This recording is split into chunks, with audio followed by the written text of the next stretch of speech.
Tractor parade हिंसा के मुख्य आरोपी दीप सिद्धू को दिल्ली पुलिस ने किया गिरफ्तार, मिली बड़ी कामयाबी। फॉरेस्ट क्लियरेंस में फंसे हिमाचल के 600 प्रोजेक्ट। शिमला में विधायक प्राथमिकताओं की बैठक में सत्ता पक्ष एवं विपक्ष आमने सामने। हिमाचल में 10 फरवरी से शुरू होगा कोरोना टीकाकरण का दूसरा चरण। और सीपीएम ने लगाया आरोप, बर्फबारी से निपटने में सरकार फेल, जरूरी सेवाओं को करे तुरंत बहाल। नमस्कार, स्वागत है आपका द रीव टाइम्स न्यूज चैनल में। मैं हूं अंजना ठाकुर और अब खबरें विस्तार से। गणतंत्र दिवस पर किसानों की ट्रैक्टर रैली के दौरान लाल किला हिंसा मामले के मुख्य आरोपी दीप सिद्धू को दिल्ली पुलिस ने गिरफ्तार कर लिया है। दिल्ली पुलिस के स्पेशल सेल ने दीप सिद्धू को गिरफ्तार किया है। हालांकि अभी तक पुलिस ने ये जानकारी नहीं दी है कि उसे कहां और कब पकड़ा गया है। 26 जनवरी को दिल्ली में लाल किला के अलावा कई जगहों पर हुई हिंसा के बाद 27 जनवरी को दिल्ली पुलिस ने दीप सिद्धू पर भड़काऊ भाषण देने और उपद्रव के लिए लोगों को उकसाने के आरोप में केस दर्ज किया था। पुलिस ने दीप सिद्धू के खिलाफ लुकआउट नोटिस भी जारी किया था, लेकिन वो सामने नहीं आया। इसके बाद पुलिस ने दीप सिद्धू की गिरफ्तारी की सूचना देने वाले को 1 लाख रुपए इनाम देने की घोषणा भी की थी। हिमाचल के सियासी गलियारों में फिर से गर्माहट आ गई है। बजट सत्र से पहले विधायक प्राथमिकताओं को लेकर बैठकों का दौर शुरू हो गया है। पहले दिन दोपहर तक चंबा, सिरमौर और ऊना जिलों के विधायकों के साथ बैठक हुई। उसके बाद मंडी, कुल्लू और बिलासपुर जिलों के विधायकों के साथ बैठक आयोजित की जाएगी। विधायक एक चुना हुआ प्रतिनिधि है। विधायक से बेहतर अपने क्षेत्र की समस्याओं को दूसरा कोई नहीं जानता, और उसके साथ में उन समस्याओं का समाधान किस प्रकार से हम कर सकते हैं, उसके लिए भी विधायक का एक बहुत महत्वपूर्ण रोल है, उनकी भूमिका है। इसलिए उनका सुझाव हमारे लिए बहुत महत्वपूर्ण होता है।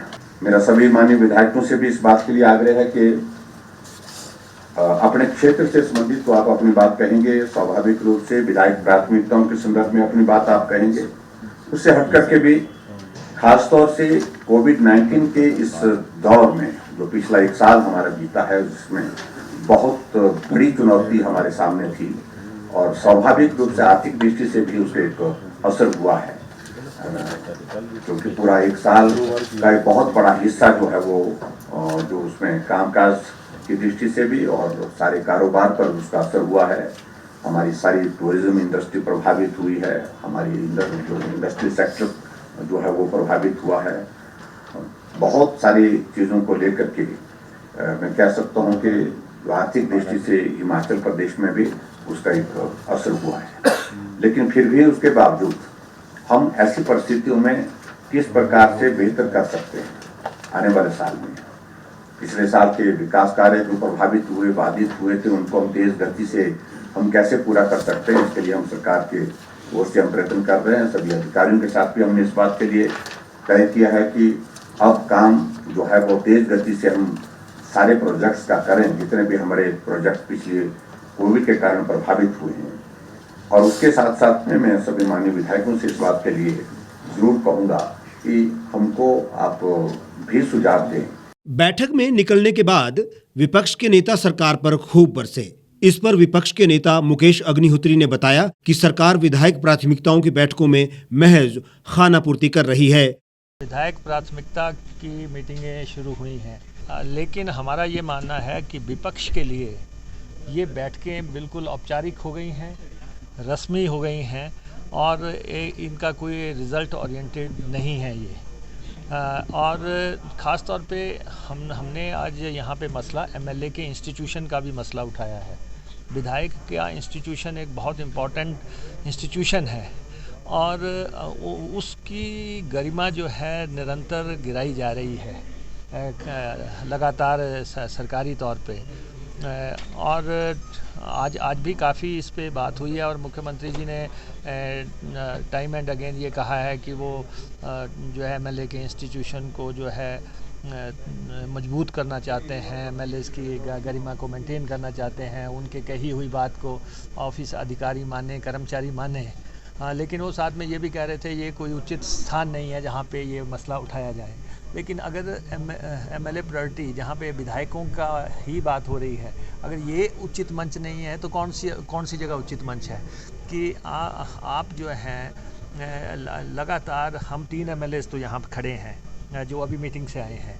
हमारी 3 साल में एक भी प्रायोरिटी जो है नाबार्ड से सेंक्शन नहीं हुई है। 2018, 19, 20, 21 ये हमने प्रायोरिटीज़ दी, सड़कों की भी दी और उसके बाद पानी की भी दी। और जब हमने आपको प्रायोरिटीज़ दी उसकी DPRs ना बढ़ना, उसका कारण क्या है? क्यों नहीं बनाई गई DPRs?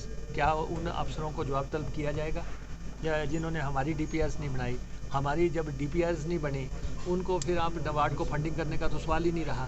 अगर ये कह रहे हैं कि 2200 करोड़ रुपए की नाबार्ड ने फंडिंग की है तो भाई उस हिसाब से तो 40-40 करोड़ रुपया जो है हर MLA को मिलना चाहिए था, लेकिन हमें तो नहीं मिला है।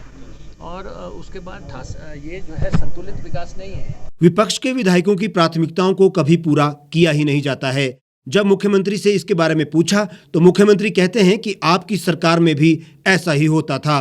अग्निहोत्री ने कहा कि सरकार को नई परंपराओं की शुरुआत करनी चाहिए क्योंकि विधायक लोकतंत्र की मजबूत कड़ी है। सिर्फ ये है कि मुख्यमंत्री के पद की अपनी गरिमा है, मीटिंग का लोग देखते हैं कि MLA ने क्या पोज किया है। हर बार हम और ये लिख दिया कि ये चीज़ें जो है फिजिबल नहीं है।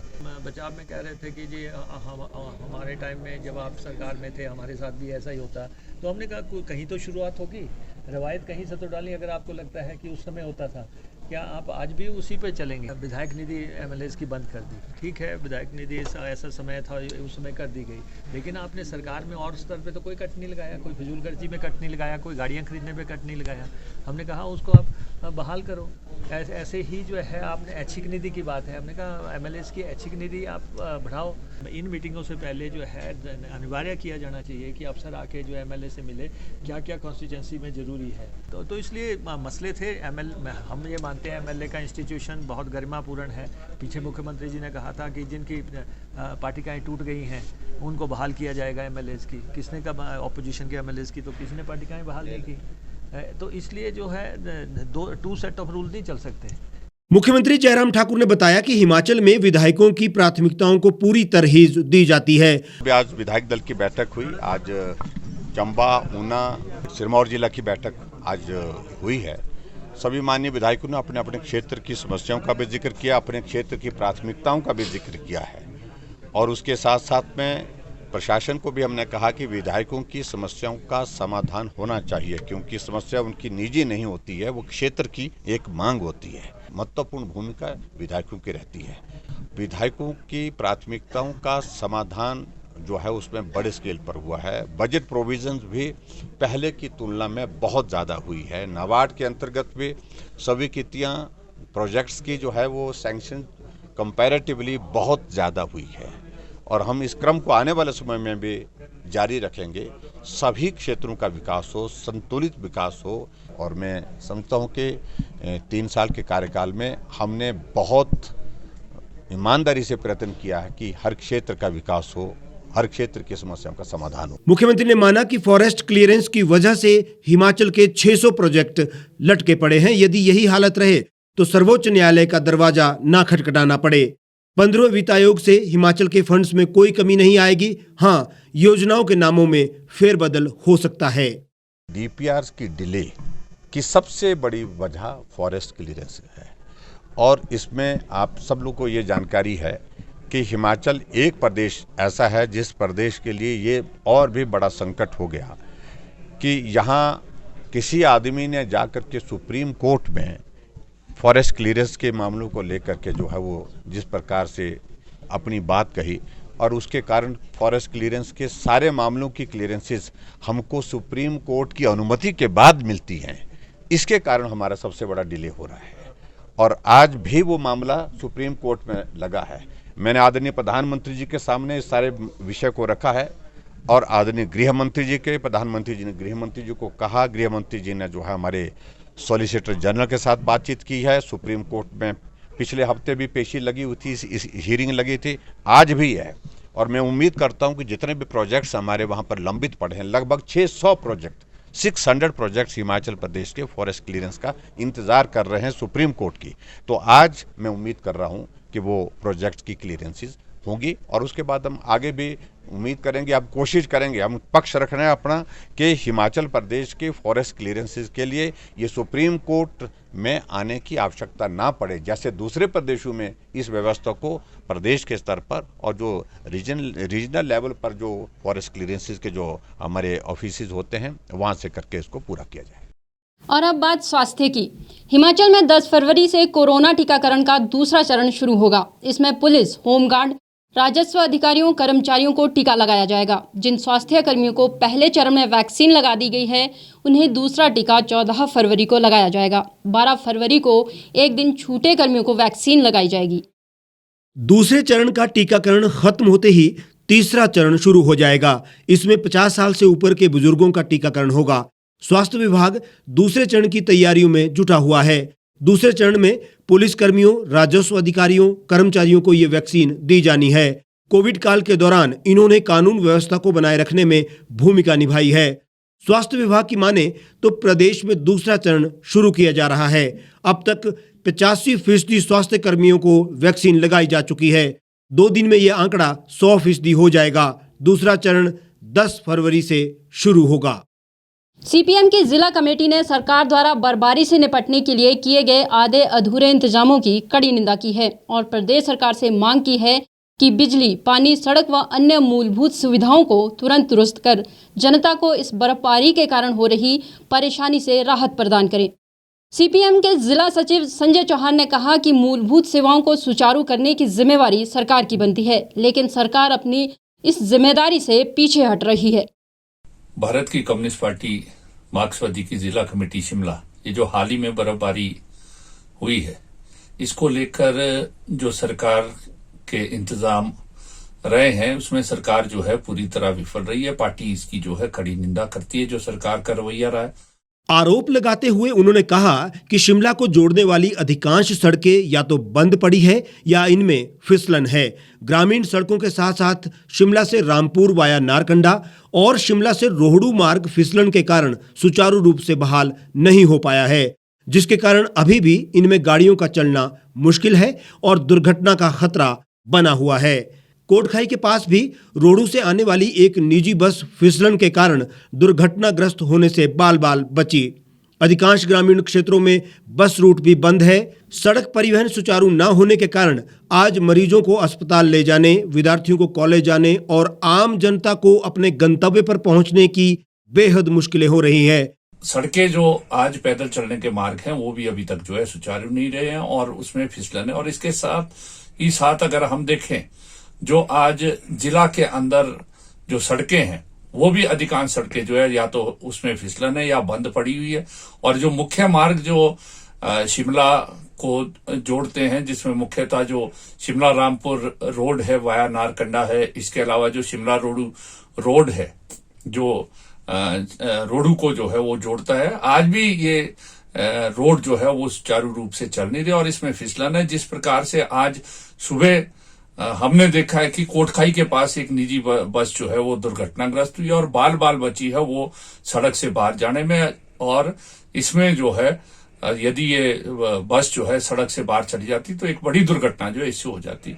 बिजली की आपूर्ति सुचारू न होने के कारण अधिकांश पेयजल योजनाएं ठप पड़ी है, जिसके कारण कई क्षेत्रों में गत कई दिनों से पेयजल की आपूर्ति भी नहीं हो पा रही है। शिमला शहर जो प्रदेश की राजधानी, यहाँ पर जो है वो बिजली की व्यवस्था जो है लगभग पूरे शहर में 24 घंटे तक ठप रही है। और आज भी जो शिमला शहर और इसके साथ लगते जो इलाके हैं वहां पर आज भी जो है बिजली जो है वो सुचारू नहीं हो पाई और पेयजल भी जो है पूरी तरह से पूरे शहर में जो है अव्यवस्थित है। तो जिस प्रकार से सरकार जो है इन मूलभूत सेवाओं को जो है जनता में देने में विफल रही है और दूसरी ओर सरकार आज अगर देखें व्यस्त किस काम में है, वो आज जिला परिषद के अध्यक्ष और ब्लॉक समिति के अध्यक्ष और उपाध्यक्ष बनाने में जो है पूरी तरह से व्यस्त और मस्त है। उसके लिए जो है जो चुने हुए प्रतिनिधि है उसको खरीद फरोख्त करने के अलावा जो है इन मूलभूत सेवाओं को बहाल करने की ओर जो है कोई ध्यान नहीं दे रही है। इसलिए सीपीएम मांग करती है, क्योंकि जिस प्रकार से हम देख रहे हैं आज बिजली विभाग के अंदर ये जो पेयजल विभाग है, जो जल शक्ति विभाग है, इसमें जो है आज कर्मचारियों की कमी है, क्योंकि पिछले कई वर्षों से जो है सरकार ने इनमें भर्ती पर रोक लगा रखी। और एक मुख्य कारण आज ये भी है कि जो प्रदेश के अंदर बिजली और पेयजल की व्यवस्था जो है वो सुचारू नहीं हो पाई है, क्योंकि बिजली ना होने के कारण अधिकांश पेयजल जो योजनाएं हैं वो ठप पड़ी है। पार्टी मांग करती है कि इन रिक्त पड़े पदों को जो है तुरंत भरा जाए। इस बुलेटिन में फिलहाल इतना ही। बाकी तमाम खबरों के लिए आप जुड़े रहिए और देखते रहिए द रीव टाइम्स। गांव की चौपालों से लेकर संसद के गलियारों तक, गृहिणी के चूल्हे से लेकर निवेश और बाजारों तक, किसानों के हाल से लेकर खेत और खलिहानों तक, शिक्षा और स्वास्थ्य से लेकर खेल के मैदानों तक, संसद के प्रधान से लेकर पंचायत के पंच तक, सेंट्रल हॉल से लेकर ग्राम सभा के मंच तक, हर खबर पर रहेगी हमारी पैनी नजर।